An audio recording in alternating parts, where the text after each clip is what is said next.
Welcome, today I am with JBL Reflect Conto 2 wireless headphones, and I'll show you how you can pair them with your Android phone. So at the first, we have to grab our earphones and we have to take a look on this power button.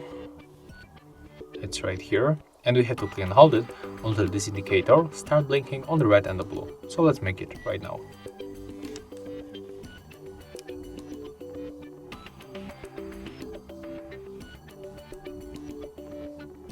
Right now we can release, and we are in the pairing mode with this headphones. So next we have to open Bluetooth settings on our smartphone, enable Bluetooth by tapping on this feature,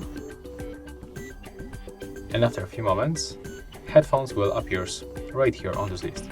Here they are, so we can simply tap to pair them. Accept pairing, and as you can see right now we are connected. If you find this video helpful, remember to leave a like, comment and subscribe.